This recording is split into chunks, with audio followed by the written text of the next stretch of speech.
of you whom I can pretend in my mind to be my own daughters.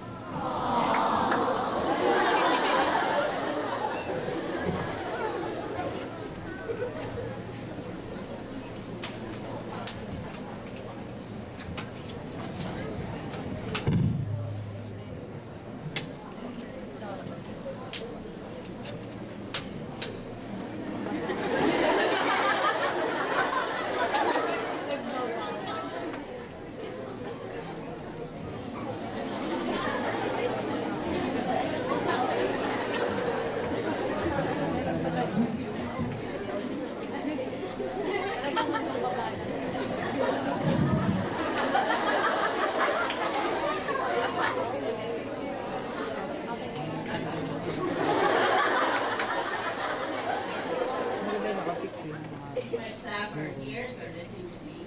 Please take note, next time let's accept the invitation from Mapua Institute of Technology. I am very happy to be here among people I imagine to be my daughters. So young, so beautiful, so destined to break so many hearts.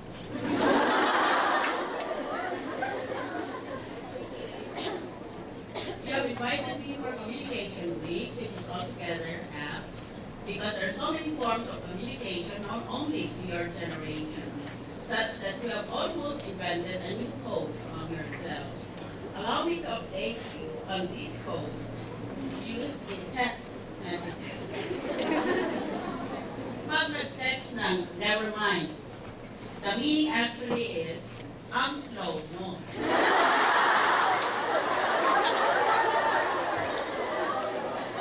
Text, basta, meaning, natamad ako mag-explain.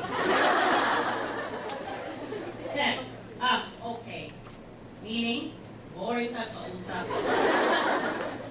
Text, papunta na ako, meaning, kakagising ko na.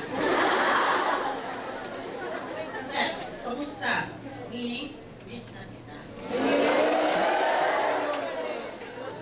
Text, joke lang, meaning, pero totoo talaga.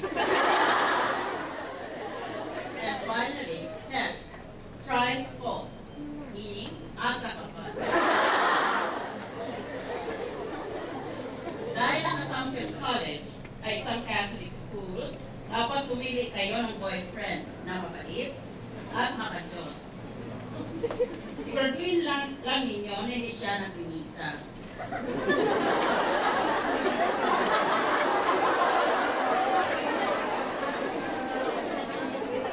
Tanong, bakit pareho ang cloud at ang Wi-Fi?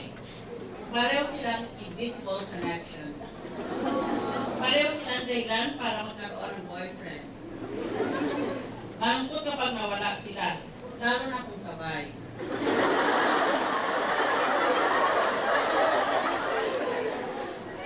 Ang Wi-Fi para ring sex. Iwasan kung unprotected.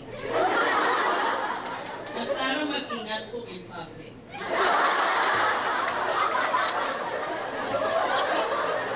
Ang mga lalaki minsan parang Wi-Fi. Maraming kumakabit.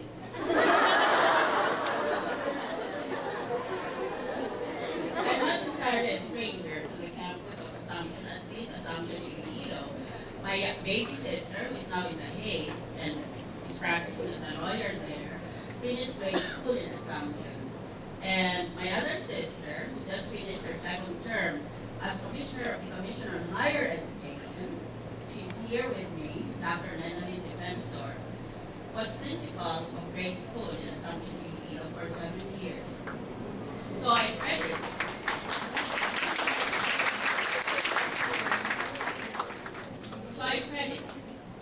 their strength of moral courage in their various careers to their early formative years in Assumption.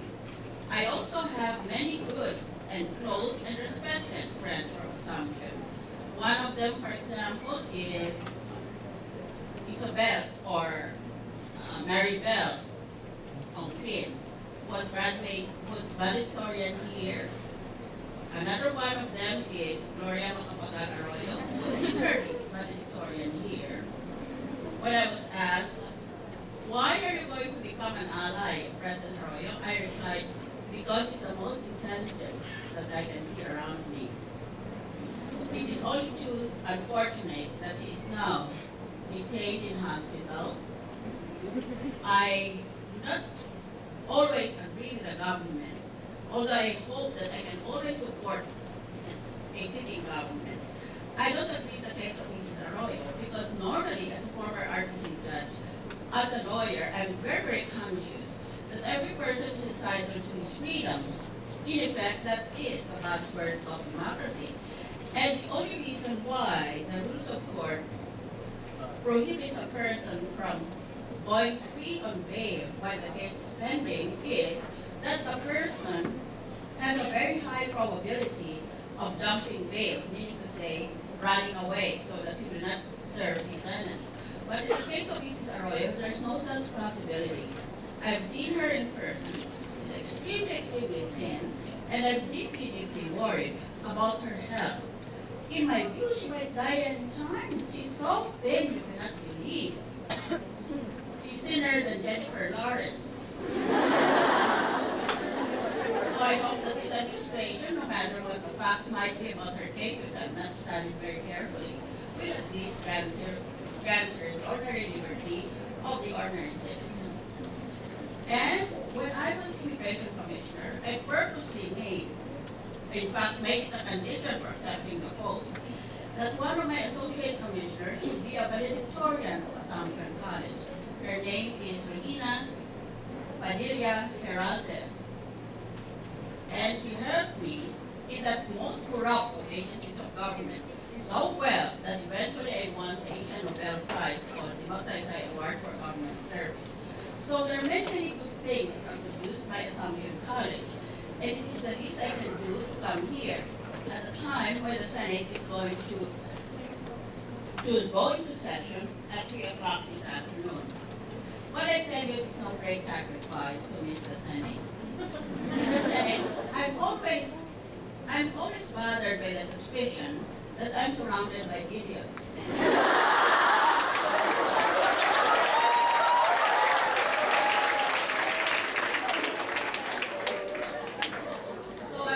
Social Secretary asked, you prefer to go to session or you prefer to go to Assumption? I said, Assumption, because they have higher IQ there.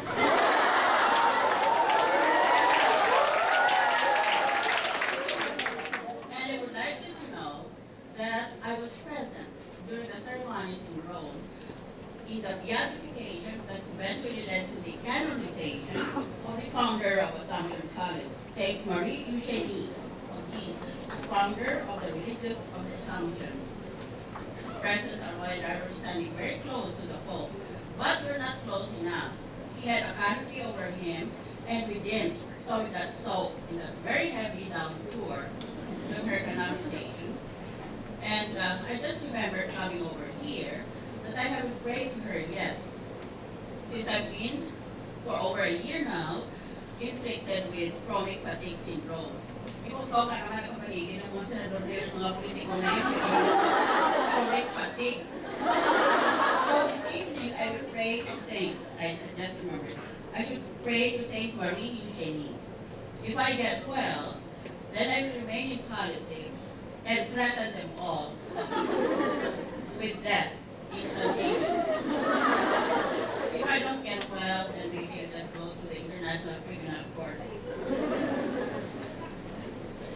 You have asked me to speak on social justice and responsibility for communicators.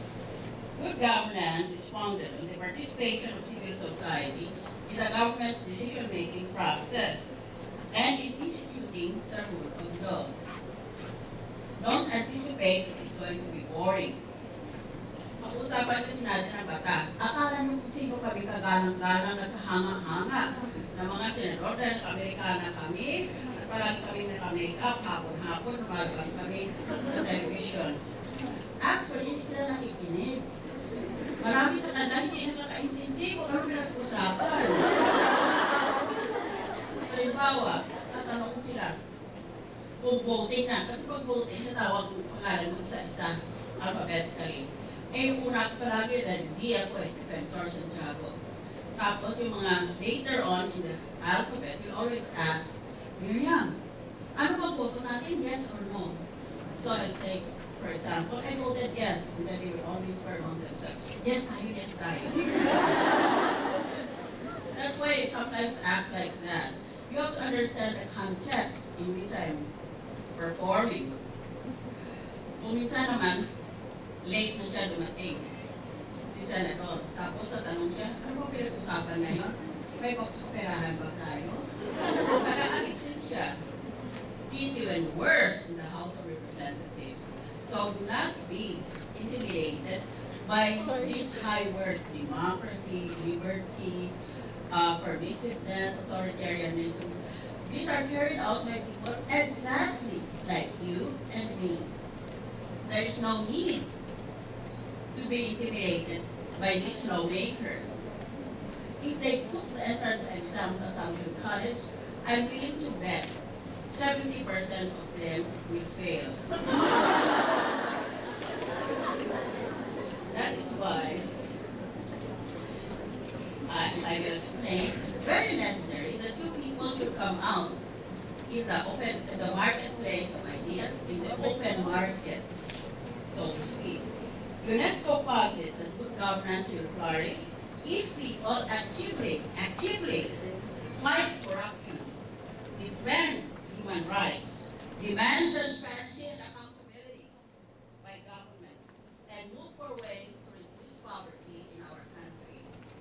This means that we have to invest time in making sure that the government works for the welfare of its citizens.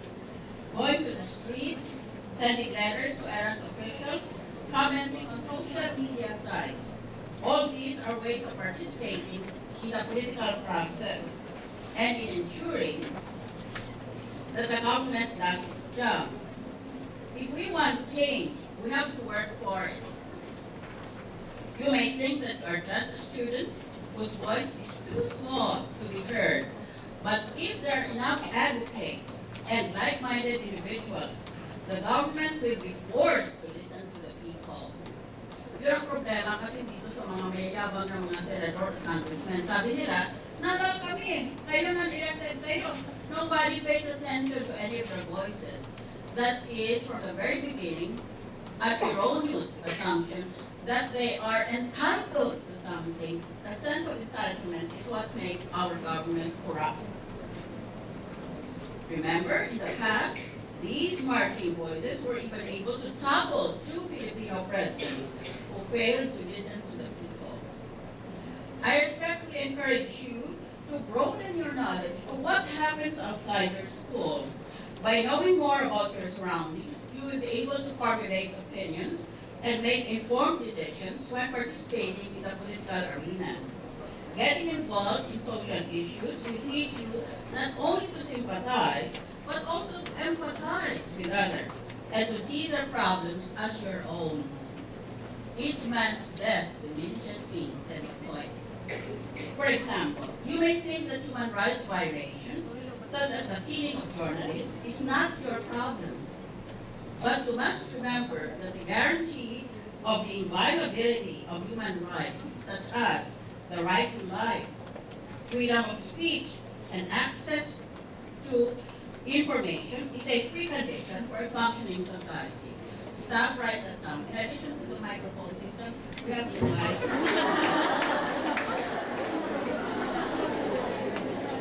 There is no such thing as a perfect government or a perfect society. But through your participation in the government's decision-making process and in instituting the rule of law, government is forced to become responsible for and to its citizens rather than rule with an authoritarian hand over them. Role of media in good governance. Another foundation of good governance is an independent and strong media. The media should be free to probe, monitor, and criticize government policies and state actions. Known as the fourth estate, because there are three branches of government, so media was supposed to be the fourth branch of government. The media plays a crucial role in disseminating information and in ensuring that players in the political field do not abuse the democratic process. The media serves as the eyes and ears of the people, especially in areas where face-to-face participation by the citizens is not possible. Media helps the people remain vigilant and helps to form public opinion. Thus, independent media does not only increase awareness among the people, but also drives them to participate more in the public arena. For example, it is through the media that we are able to determine the openness and transparency of the elections.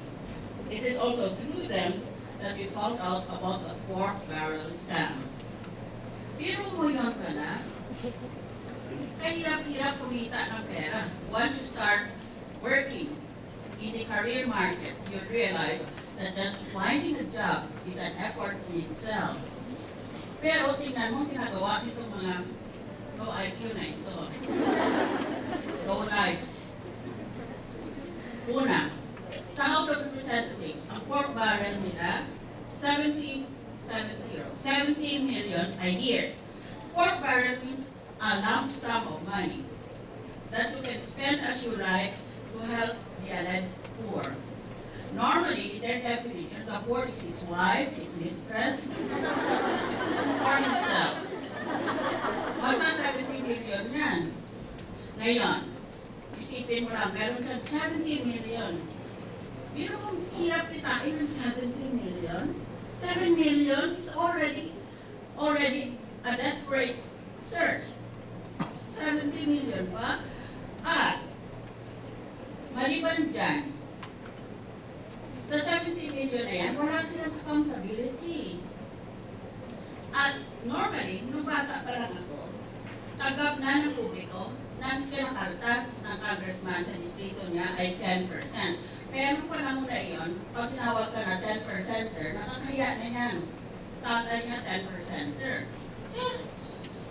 Pero ngayon, hindi lang 10, hindi lang 20, hindi lang 30, 40%. That's why all our public services are below standard. Our roads are not usable. Our streets get flooded. Our civil works like our public schools, our bridges, and other constructions by government immediately cease to function upon the first natural catastrophe. Dahil substandard lahat ang ginagamit nila, kaya nasisira. Ang pera para dyan, kinukuha ng congressman at sabihin mo lang kasi 10%, no? 70 million, ay di 7 million na kinikita niya taon-taon. Pero hindi lang 10%. I told you already, the going rate is now 40%. Ngayon sa senador naman, mas malaki. Ang pork barrel ng senador ay 200 million pesos every year. Pero mo bigyan ng 200 million pesos, tapos walang accountability, sabihin mo lang, well, I spent this much million, that much million, but actually could be stealing 40%.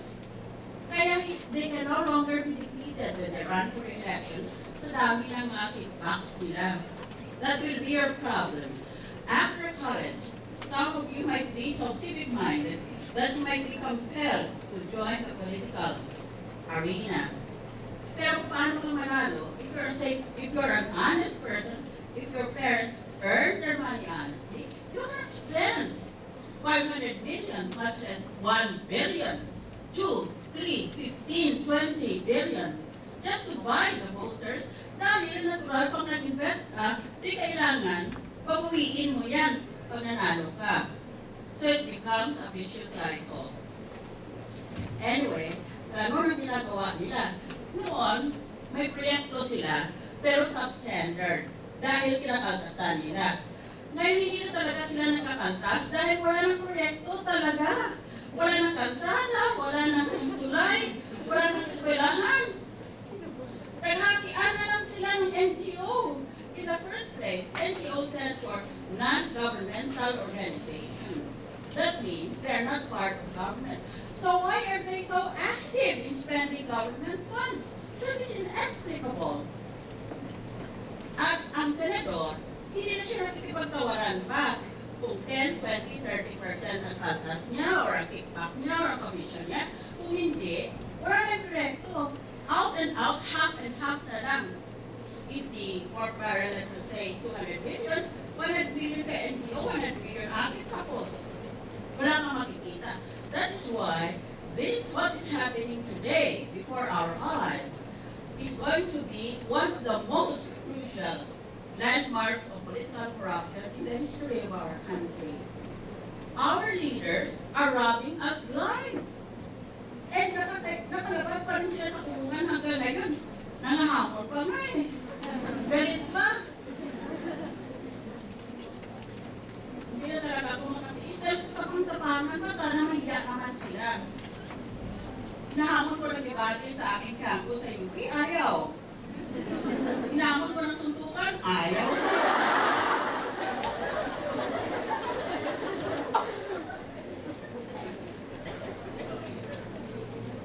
The role of media in good governance.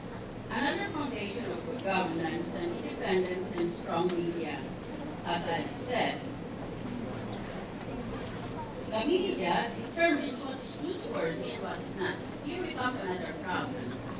We know what is going on through the medium or the filter of a newspaper or a radio broadcast or a TV broadcast. So in effect, we don't have direct access to what is happening. Isn't that so? We know what happens only because someone told us so. Radio, TV, or print. So in effect, they filter our information and they help to shape our information. On the one hand, this is a positive effect with the media bringing to the open controversial issues and information which an ordinary citizen would not be able to access. Ako lang gusto magtanong sana, bakit pagkatapos ng mga news ka, balita agad? Balita ka yan? And after our newscast, you have terrible news about the Malaysian airline in this day and age of high technology, and we have no idea where it is. They now have drones that can pinpoint from a satellite outside our planet an exact house in an exact street with an exact person there, and they send a drone and kill the person. But now we have a situation where all of an airplane with 300 people inside has its fate undetermined for several days running. Anyway, ang dami natin balita. Ang away sa Ukraine between Russia and the Western powers led by the United States and so on and so forth. Bakit pagkatapos ng newscast, eto na ang daigdig ng mga bituin.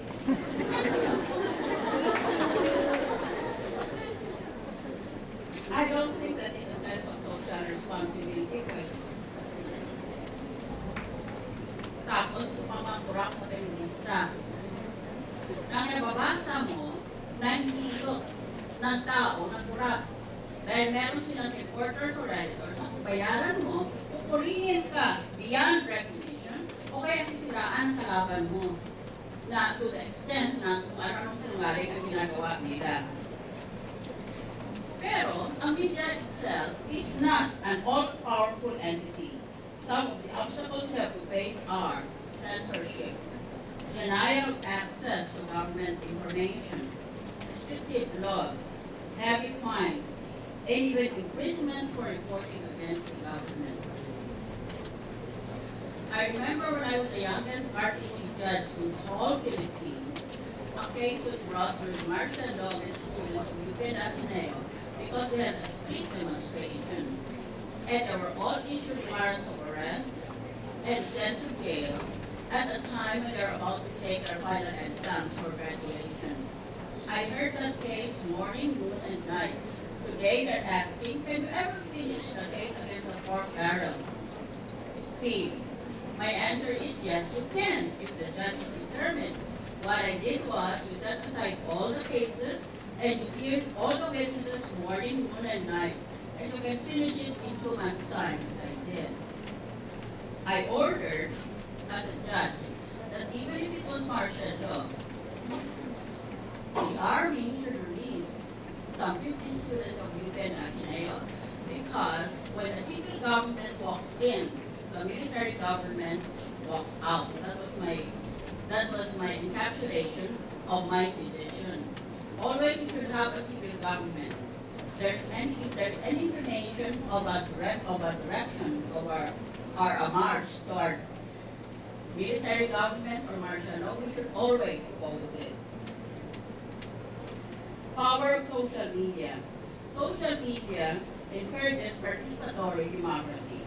Facebook, Twitter, and YouTube are the big three social media services where large numbers of people can easily and inexpensively contact each other through a variety of services. Other social media platforms such as Tumblr and Instagram also play an active role in gathering people to share their opinions and experiences. Social media, therefore, lowers traditional socio-economic barriers to commanding the spotlight. The power of the rich politicians becomes more porous, and the political warlords have less control. Ang ibig sabihin ito, dati, kailangan mayaman ka, may-ari ka ng radio o ng radio station o ng TV channel para makapagyarihan ka, ikaw ang namimili kung anong dapat ibalita sa taong bayan. Ngayon, hindi na ganyan, palit na, almost. Revolutionary change has taken place because hindi na makontrola ng mga warlords ang ating media because of the social media phenomenon. Anyone can say anything and anyone can read anything. So, yung power to control the flow of media has already been negative or negated by the social media. That is why I venture to predict before you the future of political warfare will take place online. Tingnan mo ang Arab Spring doon sa Middle East. Social media fueled that revolution. Social media works in such a way that it breaks the barriers between national borders and government structure. I therefore urge you, students of Assumption College, to fight back against social evils using your wit and your word. Use social media to air your grievances. Ewan ko lang ang mangyayari kung iklabo mo kayo teacher mo sa social media, no? Under President Law, she would sue you for libel. Under my bill, she cannot do that. Dahil, kung ano man yung sinabi mo, eh, sagutin niya.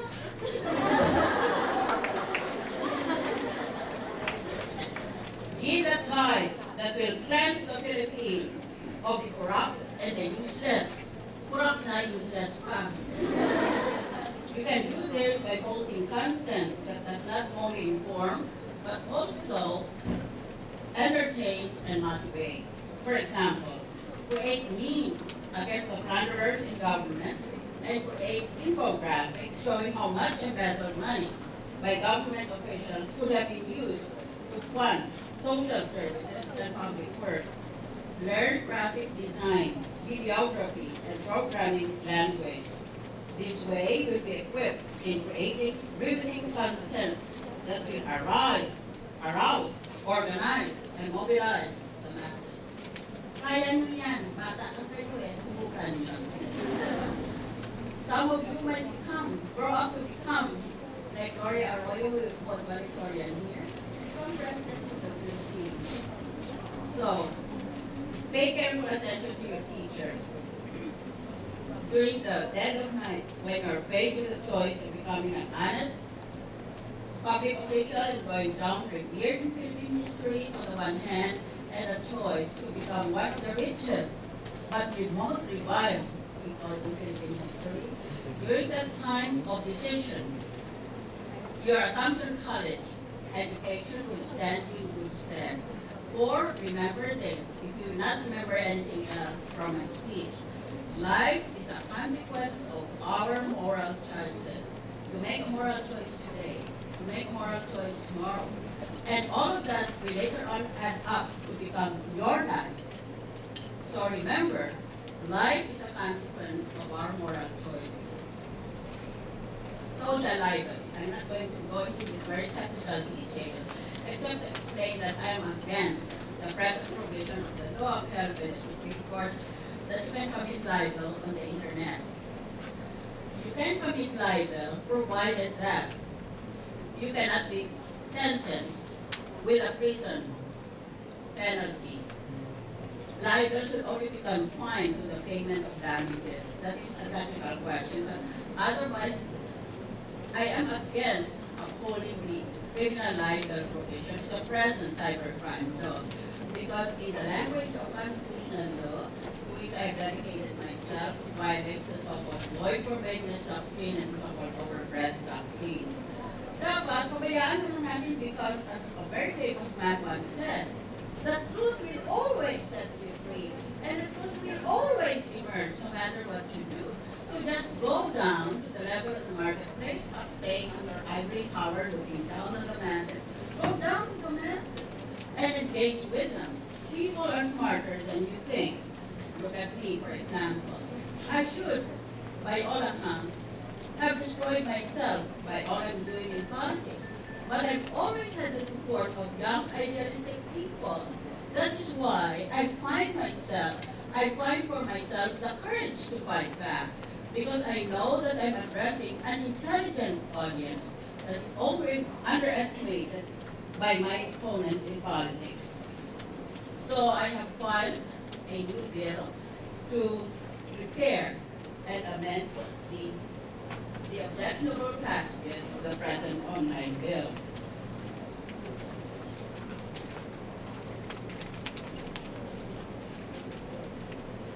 Finally, it is entirely possible that the 2016 presidential and senatorial elections will be determined by social media. In the past, victory on the presidential and senatorial level was always determined by how much money you had. Marami ka bang pera? Ay, pwede ka na ngayon mag-rally at mag-motorcade. At yung mga nagpuli sa iyo at nagpapalakpak sa iyo, lahat yan binayaran mo. Magkarali-rali ka pagdating mo, dami nila nagpapalakpak, paano pinasundo mo sila ng bus ng Disney? At may libre pang merienda. Pagkatapos bago umuwi, binabayaran pa sila. In the last elections, it was more or less 1,000 pesos per person. Is that democracy? Do you want our government to remain like this? Kaya, dahil may social media na tayo bigla, subukan nyo gamitin itong social media so that money will no longer be a factor in the choice of the person who will lead the president, the person who will lead the Philippines 6 years from 2016. Pagkatapos, ang mga senador naman, magtulong naman kayo. Hindi ko naman sinasabi na artista masama. Pero kung mura lang sila artista, kami mo hindi artista na rin. That is why you have to educate. Educate, educate, educate. Use the social media. Educate each other, and then use your power to influence the community. You're not alone. You're a bedrock of the values that should be inculcated by every Filipino. Not every Filipino can afford an assumption college education, so share it through social media. Feel free to express your opinions about the anomalies and scandals in our government, just using your own native wit and using the moral values that have been inculcated in you by your expensive education here. You have intellectual faculty to determine the fate of your universe.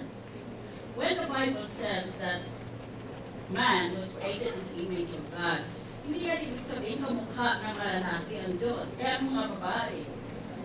Kung hindi ang ibig niyang sabihin, God gave us a conscience, because if you use your conscience correctly, you are acting in the place of God. Para ka na rin Panginoon. Your conscience is the best gift that God gave to you. And make no bones about it, make no mistake. God treats men and women equally, as I will explain tomorrow in another speech. Hindi ibig sabihin, superior ang mga lalaki, ulit ang mga pari natin, puro lalaki lang. Kasi, tingnan mo na, in the story of Genesis, hindi ba, God made woman from the ribs of a man.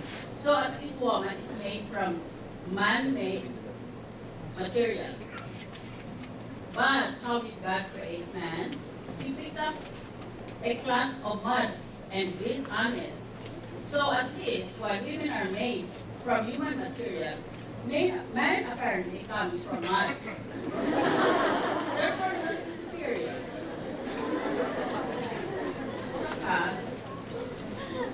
I'm taking this further again. Eh, bakit kasi mga bari, napakanta? Lalaki, sanay ba sila nagpapanta? May legs pa. I will debate that in another forum. When I ran for president in 1992, remember, I won the voting, but I lost in the counting. Like all other candidates and to all the major cities throughout our country to deliver campaign speeches. Ganun noon ang kampanya. Punta ka sa bawat lalawigan, bawat syudad, tapos mag-break ka, mag-dampate ka doon, tapos kung hapon, mothercade kayo to wait to people.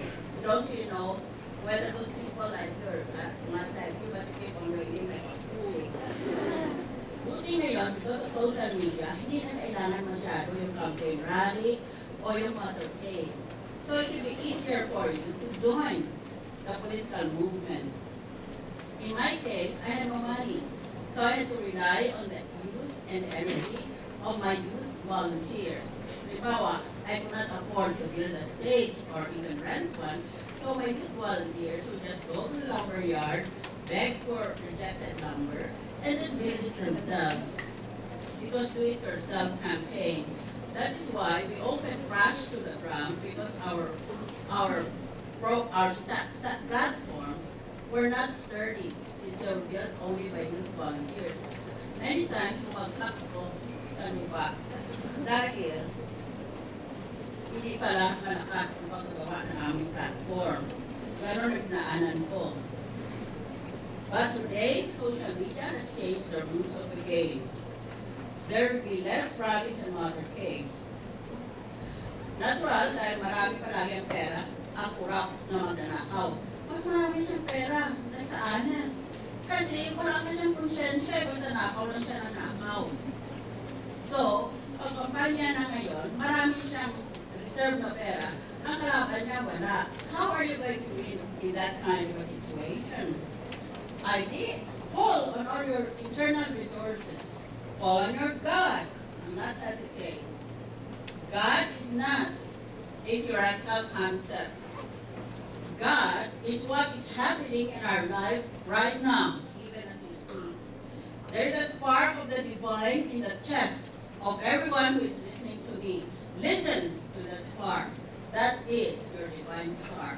I refuse to accept the proposition that because the Philippines is small, we shall always be a poor country.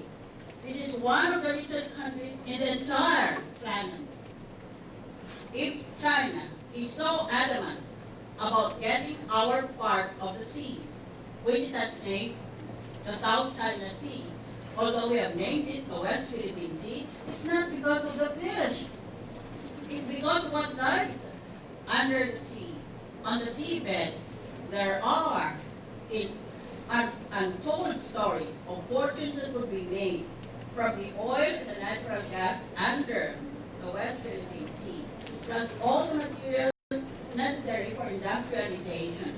Magnetite is the most common example, but we are also very rich in silver, in copper, in bronze, in nickel. So we are one of the richest countries in the world.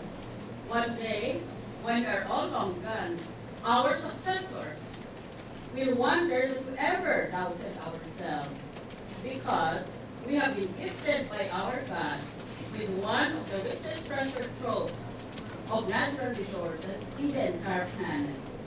That is why you must join the fight in social media for the next elections. Do not think that this is an independent or that you are autonomous of what is taking place in your country. Every single individual is part of this republic. And if you let it alone, it will go. to perdition. But if you continue to fight for your country, if you love your country, and want it to be the country of all our desires, then use the social media.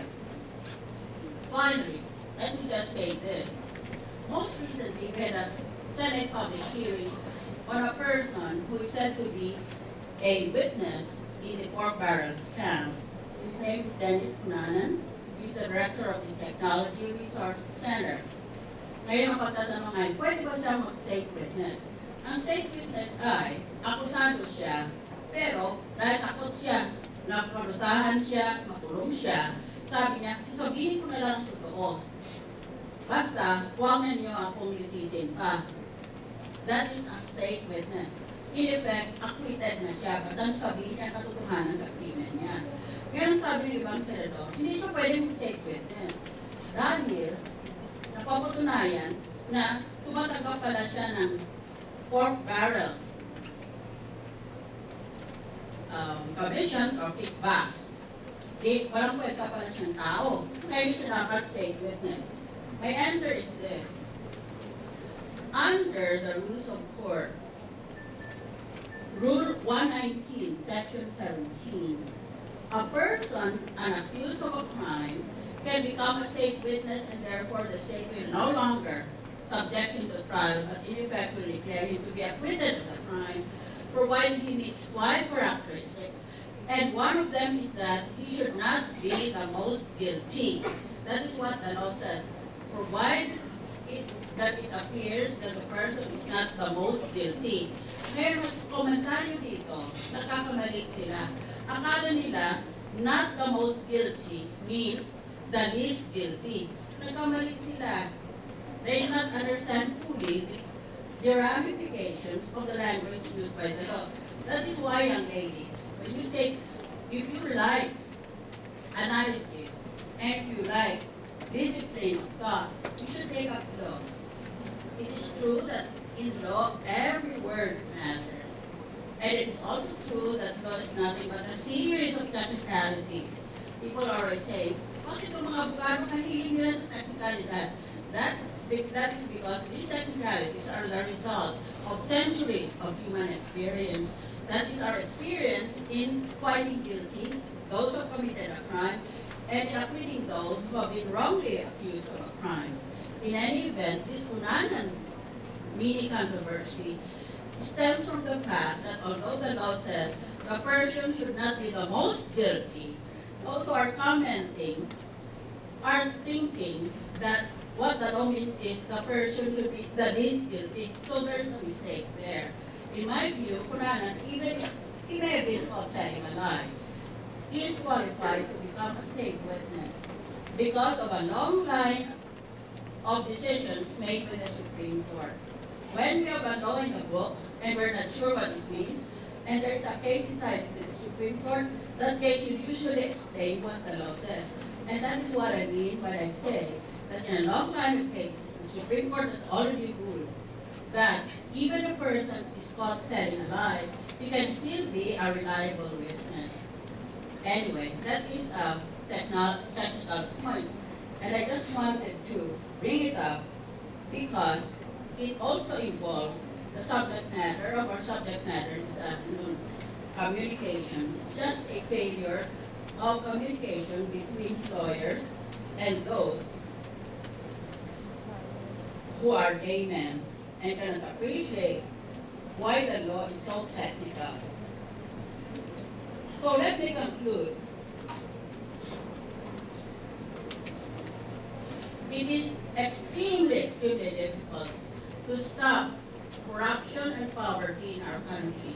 Kasi kalagitnaan na tayo eh. We are the sandwich generation, na sandwich na tayo by those who were demoralized after World War II and all the thieving and the racketeering that happened after that because we underwent almost unbelievable destruction at the hands of invaders. So, it's not an easy job to say, I'm not come here to say, madali lang yun. No, it's extremely difficult. Sisiraan ka, gagawan ka ng istorya. Tapos, baba pa ng sweldo mo. If you stick your legal salary, o konti lang kikitain mo eh. Bakit ka ngayon tatagal doon sa trabaho mo yun? Why will you stay? Why don't you just go for another job abroad or in the private sector? This question was answered by a very famous poet. In fact, a religious poet. And she wrote this poem, which I would like to recite to you in part, called The Battle Hymn of the Republic. He says, "Mine eyes have seen the glory of the coming of the Lord. He's trampling out the vintage where the grapes of wrath are stored. He has loosed the fateful lightning of his terrible swift sword. His truth is marching on." In the beauty of the lilies, Christ was born across the sea, with a glory in his bosom that transfigures you and me. As he died to make men holy, let us die to make men free, while God is marching on. Thank you very much.